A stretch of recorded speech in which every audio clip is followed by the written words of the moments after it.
Una de las novedades del Vaticano II es que en lugar de tener a la Iglesia en el centro, pone a Cristo en el centro, ¿verdad? Entonces, y en lugar de ponerse la Iglesia frente a Cristo, ponen al hombre. Entonces es el hombre mirado o iluminado por Cristo y la Iglesia sirviendo a esta relación del hombre y Cristo.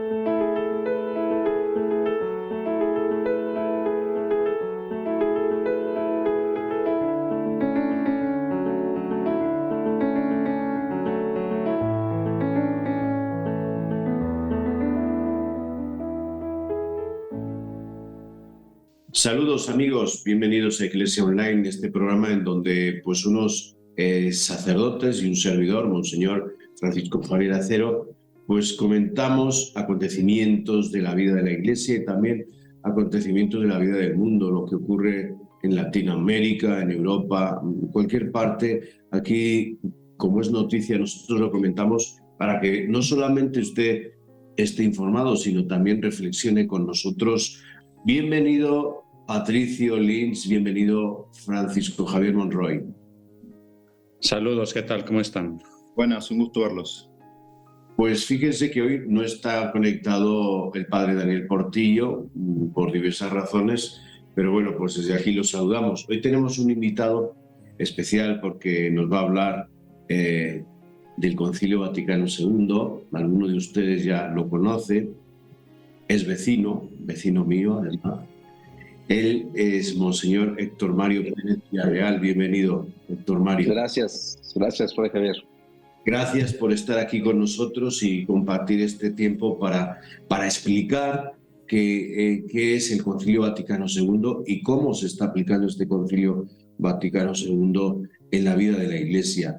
Monseñor Héctor Mario Pérez Villarreal es de Monterrey, Nuevo León. Es una familia, viene de una familia pues de 5 hijos, es el cuarto. Bueno, ordenado sacerdote en un año muy importante, como fue el año 99, un 9 de enero. Él estudió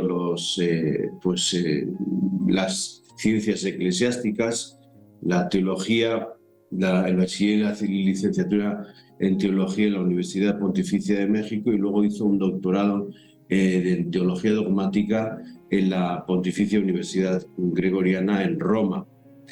A propósito, fue profesor del padre Patricio Lins, ojo al dato. Bueno, sus diversos ministerios donde ha servido el seminario, diversas parroquias. La última parroquia fue, pues, creo recordar, fuiste párroco en el santuario de Nuestra Señora de Fátima, allá en Monterrey. Es correcto. Obispo el 19 de marzo, día de San José, el año 20, por el cardenal don Carlos Aguiar en la Basílica de Guadalupe, en Ciudad de México. Como obispo auxiliar de la Ciudad de México, pues es coordinador episcopal de la Vicaría de Pastoral, ¿sí?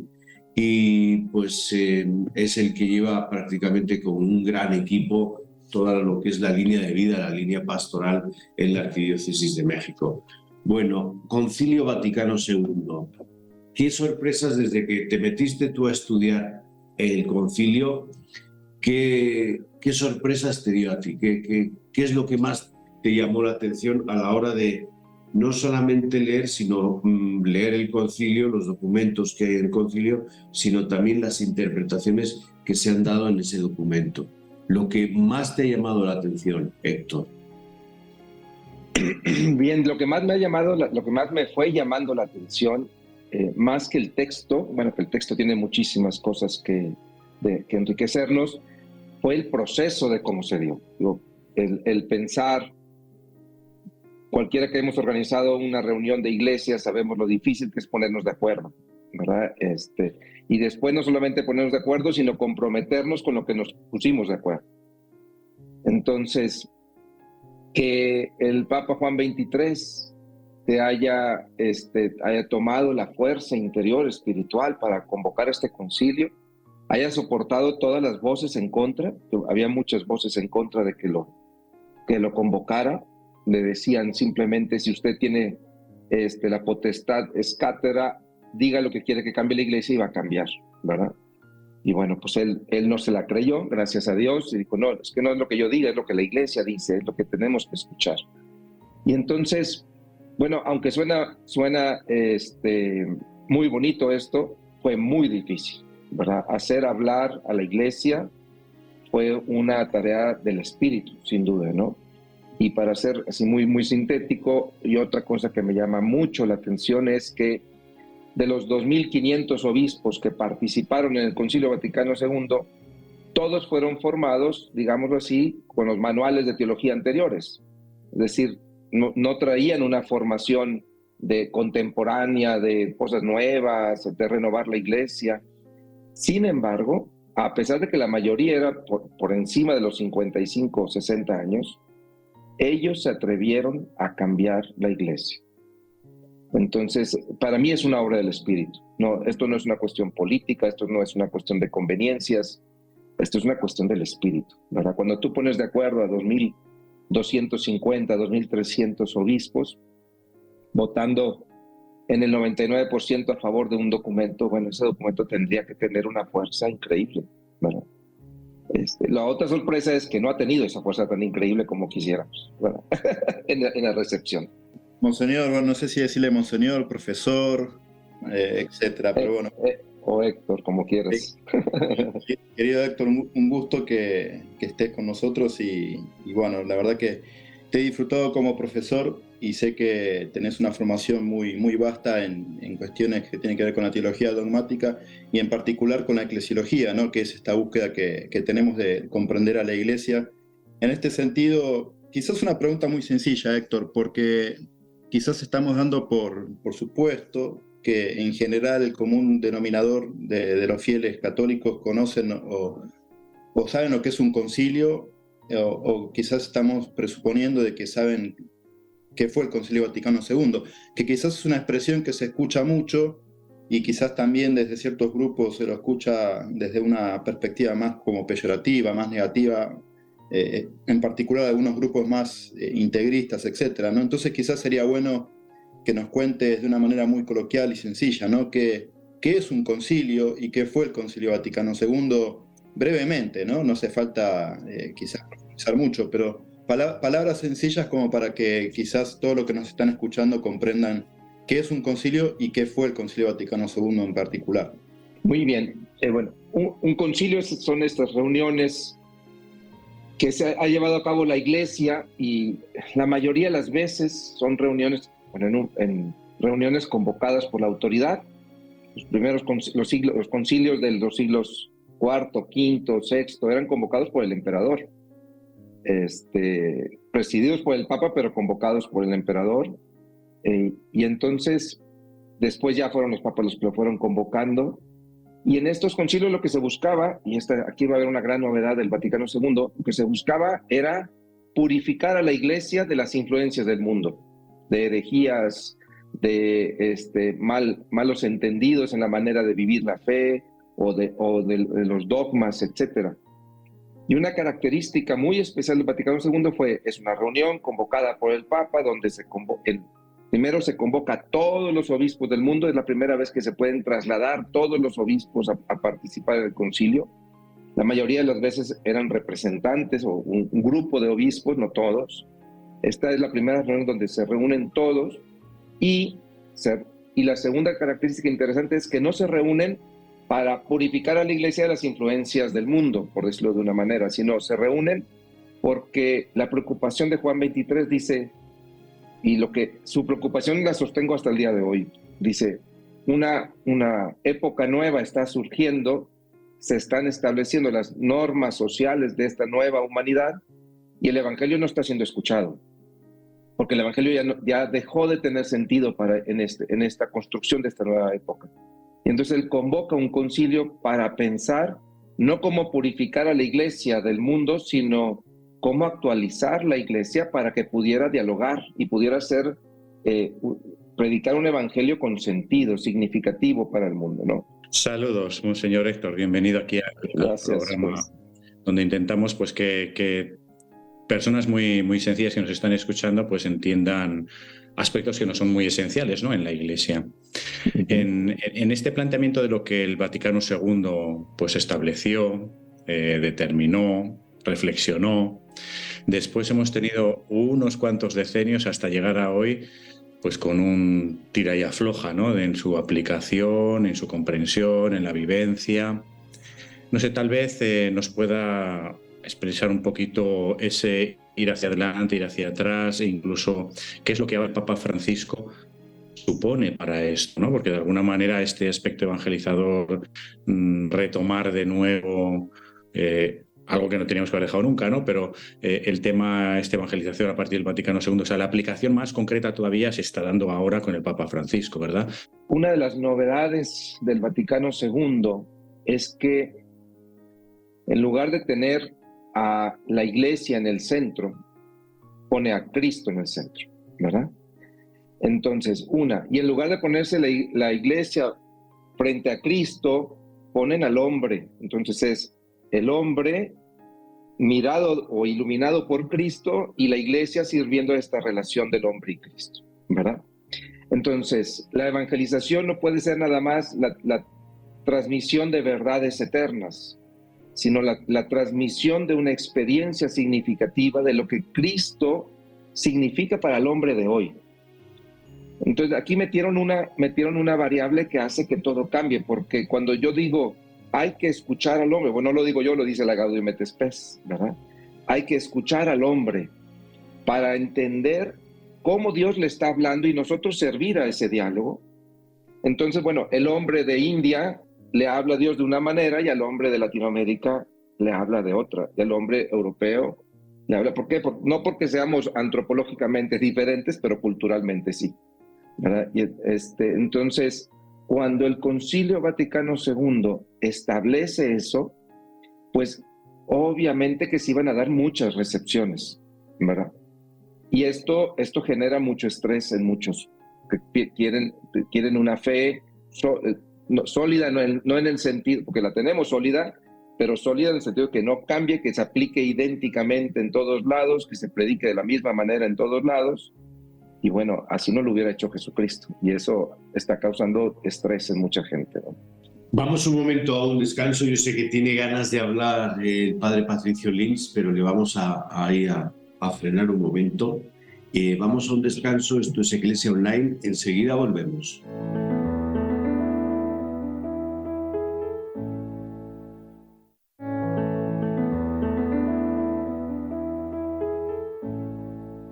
Ya estamos de vuelta, esto es Iglesia Online. Ya saben que aquí pues hoy no puede estar el padre Daniel Portillo, al que desde aquí saludamos, pero sí está con nosotros el padre Patricio Lins, el padre Javier Monroy y por supuesto pues Monseñor Héctor Mario Pérez Villarreal. Él es de Monterrey, obispo auxiliar en Ciudad de México, vecino, compañero, hermano. Estamos hablando del Concilio Vaticano II y yo sí quisiera, antes de lanzarse Patricio alguna pregunta, como siempre, quisiera comentar que yo creo que una de las novedades, no sé qué te parezca a ti, Héctor, una de las novedades del Concilio Vaticano II es esta imagen de iglesia que se revierte de una imagen, vamos a decir, jerárquica, a una iglesia que es pueblo de Dios y se hace como comunidad de fe, como camino hacia el reino, una iglesia más en comunión, ¿no?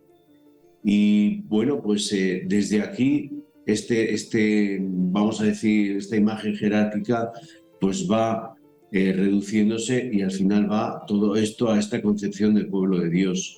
¿Tú crees que se está llegando a esta concepción desde el papado ya de Francisco o falta aún? Esta figura de pueblo de Dios, o como a Congar le gustaba mejor presentarla, como lo presenta en el número 9, pueblo mesiánico, es este pueblo ungido por el Espíritu. O sea, la característica, la gran renovación de esta figura de pueblo de Dios o pueblo mesiánico es: somos un pueblo que va peregrinando por la historia, ungido por el Espíritu. Y entonces, ¿qué pasa aquí? Pues no es que se desprecie o se haga a un lado el ministerio jerárquico, que después del capítulo 4, el capítulo 3 va a hablar de él, pero sí se pone en perspectiva. Es decir, la perspectiva del ministerio jerárquico es servir al Espíritu. Así como la iglesia sirve a la palabra, este diálogo de Dios con los hombres, el ministerio jerárquico sirve al Espíritu, de tal manera que su función no es mandar nada más. Primero hay que escuchar, después hay que discernir con la comunidad, después hay que decidir, alguien tiene que decidir, lo veremos en algún otro programa que me inviten a ver la sinodalidad, ¿verdad? Entonces, esta figura de pueblo de Dios enriquece muchísimo porque hace a toda la iglesia responsable. Antes eran los curas son responsables y nosotros los laicos les ayudamos. Y usted dígame qué hacer, padre. Bueno, todavía a mí me pasó una experiencia, 2017, llego a una parroquia, 50 grupos pastorales en esa parroquia, una parroquia muy viva, más de 750 laicos reuniéndose cada semana. Llego yo de párroco, convoco al consejo para empezar a planear una asamblea y les digo, bueno, ¿hacia dónde vienen caminando para conocer y hacia dónde quieren caminar? Y su respuesta fue, lo que usted diga, padre. Y yo, bueno, me jalaba los pocos pelos que tengo, ¿verdad? Decía, ¿cómo tengo a 750 laicos aquí diciéndome lo que usted diga, padre? Sí, y las resistencias, ¿no es cierto, Héctor? Creo que estás tocando un tema que fue nuclear en el Vaticano II, que es la autocomprensión de la Iglesia como pueblo de Dios. Y también todas estas resistencias y este pequeño testimonio que nos compartís, ¿no? Que creo que ilustra muy bien a veces, bueno, quizás la resistencia al cambio o una comprensión equivocada también del modelo de iglesia. Yo pensaba que esto tiene que ver también con el lugar del uso del poder en la iglesia, porque veníamos de muchos siglos de un modelo vertical, piramidal, ¿no es cierto? Y me parece que el Concilio Vaticano II dio la posibilidad de poder comprender la autoridad y el poder en la iglesia desde un sentido más horizontal, y la existencia de la jerarquía en función del servicio, y que creo que eso también fue un núcleo de la Lumen Gentium, ¿no es cierto? Esto que decías recién de los capítulos, que no es inocente. Me parece que aparezca la jerarquía en el capítulo 3, algunos teólogos hablaban de un giro copernicano, que primero exista la iglesia como pueblo y en el capítulo 3 la iglesia como jerarquía, porque está en función del servicio, ¿cierto? Y pensaba también, me parece que como legado de esta iglesia piramidal, ¿no? Esta distinción que se hacía en la historia de la iglesia docente, aquellos que tienen que decir una palabra y enseñan son los curas, los clérigos, y la iglesia discente son el pueblo de Dios que está a la escucha en un rol de pasividad. Podríamos dar testimonios, ¿no? Porque me parece que es un estilo de eclesial que infantiliza a la gente y que hace que no se resalte la dignidad del bautismo, ¿no es cierto? Pero yo no sé qué valoración haces de todas estas resistencias que se tienen, ¿no? Y también me resulta hasta, te diría, gracioso, porque muchos aún siguen resistiendo a este estilo de iglesia más horizontal y lo acusan al Papa Francisco de socialista, de comunista, de ser un viejito que no sabe nada de teología, etcétera, que son las mismas críticas interesantes, ¿no?, que le hacían a Juan 23. Mira, a ver, resistencias e incomprensiones desde la época de Jesús, ¿verdad? O sea, Jesús decía, voy a Jerusalén, ahí tendré que morir y resucitar el tercer día, y Marcos es el que mejor lo deja claro, estas incomprensiones, pero diciéndole vámonos a Galilea, Santiago y Juan queriendo estar a la derecha y a la izquierda, y todo el grupo buscando quién era el mayor. O sea, las incomprensiones las vamos a tener y tampoco podemos rasgarnos las vestiduras porque existen estas resistencias. Ahora, hay resistencias activas y resistencias pasivas. Yo no sé cuál es peor, ¿verdad? Porque la resistencia pasiva es la indiferencia. Yo creo que el giro copernicano más importante del Vaticano II tiene que ver con el rol y con la manera en la que se concibe la revelación. Está Christian Thiobald, perdón que saque algún autor, ¿verdad? Pero es un francés, actual, rector en París, dice, no, es que hay que deseclesializar el Concilio Vaticano II y poner al centro lo que verdaderamente se quiso poner al centro, que es la palabra de Dios, Dei Verbum. Y entonces sí, a la palabra de Dios o sea, Dios se está revelando con el pueblo. Dios está revelando su amor, está haciendo contacto y está haciendo contacto no solamente como el cura dice, sino como Dios quiere. Y entonces de pasar a ser dueños de la verdad, a pasar a ser siervos de esta verdad que se revela en la historia, bueno, para mí ese es el gran giro copernicano.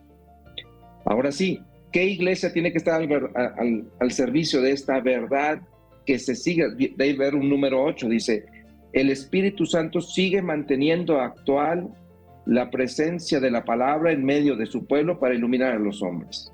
Sigue manteniendo, no dice habló, no dice cuida, dice actualiza esa palabra. Entonces, nos cambia todo, no es lo mismo decir, yo aquí tengo un libro, ¿verdad?, que tengo que, de doctrina, que tengo que hacer que todo el mundo se aprenda, a decir, yo tengo una experiencia del Espíritu que quisiera transmitir. Y esas son las resistencias más grandes, en curas y en laicos. Monseñor Héctor, me gustaría que nos dijera unas palabras de cómo ve pues, la labor del Papa Francisco en relación a estos temas, porque a mí me parece que él todo esto lo sabe, no sé si con mayor o menor teología, como le acusan, ¿no? Pero que en su ser pastoral quiere que esto llegue a las raíces, llegue a la vivencia concreta. Su lucha entre el clericalismo, este mundo pastoral de acercarse a las personas, a los matrimonios dificultosos, a todas las, no sé, a las periferias existenciales, todos los temas que está llevando de alguna manera, en mi opinión, no lo sé, me gustaría que nos dijera usted unas palabras, es que esto cale realmente. O sea, que todo lo que estamos diciendo, vamos a decir en teoría, ¿no?, de lo que es el Vaticano II, cale en las estructuras reales. O sea, que el clericalismo que es tan duro y tan contrario a todo esto, tanto en clérigos como en laicos, pues no, que tenemos que empezar a vivir, a sentir desde el servicio, desde la entrega, o sea, es cambiar las estructuras, los modos concretos de vivir para que sean realmente según el Concilio Vaticano II. No sé, ¿nos puede dar unas palabritas sobre esto? El Papa Francisco es el primer Papa postconciliar. Es el primero que no vivió el concilio en carne propia, que no estuvo en las discusiones. Es el primer Papa que realmente es el Papa de la recepción del concilio.